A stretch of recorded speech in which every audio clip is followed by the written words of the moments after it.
Le projet de salle de spectacle à Rouillac est né au début des années 90, au moment de la création de la communauté de communes.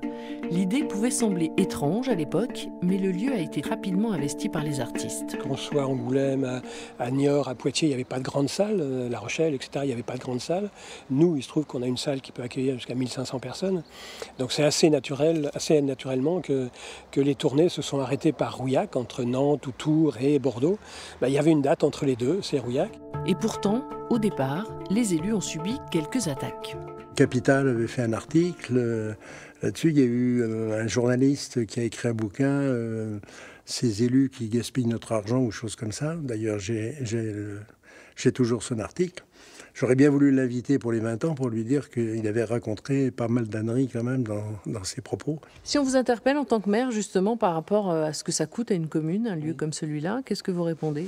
Eh bien que la piscine nous coûte aussi très cher, que les stades nous coûtent aussi très cher, que les routes défoncées par les camions nous coûtent très cher et que tout nous coûte très cher, mais qu'il faut de tout pour faire un monde. L'équipe de la Palaine n'a pas voulu se contenter de la salle de spectacle. L'un de ses objectifs était d'aller à la rencontre de la population dans cette zone rurale. C'est comme ça que les sarabandes des Bouchots ont vu le jour, avec des concerts au théâtre gallo-romain du même nom. Ce théâtre a vu pas mal de choses, depuis Higelin, M, Pierre Perret et plein d'autres.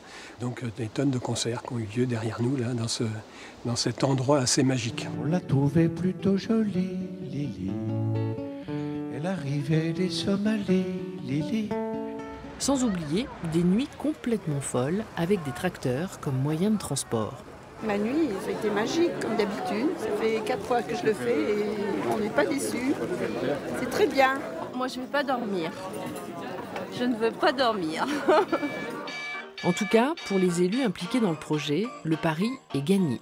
Ils ont su sortir de Rouillac pour aller, dans le cadre des sarabandes, dans le cadre des spectacles décentralisés, pour aller ailleurs et rencontrer les gens et se faire rencontrer des gens qui ne se rencontraient plus. Il n'y avait plus de fêtes de battage, il y avait plus...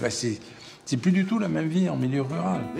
Il n'empêche que même après 20 ans d'activité, une salle comme la Palaine doit se renouveler dans l'offre qu'elle propose et surtout elle doit démontrer en permanence que le coût de la culture est largement compensé par les retombées économiques qu'elle génère. Il est très dur partout en France de faire comprendre aux élus que mettre de l'argent dans la culture, c'est pas de l'argent balancé par les fenêtres, mais c'est un vrai investissement. C'est ce qui ressort au travers des retours de la société civile, que ce soit les profs, les instituts, que ce soit les commerçants, les entreprises, etc. La Palaine continue son travail sur le territoire de Rouillac avec les spectacles au sein de la salle et les sarabandes nouvelle version. Chaque année au printemps, les artistes s'installent dans un village pour y faire la fête.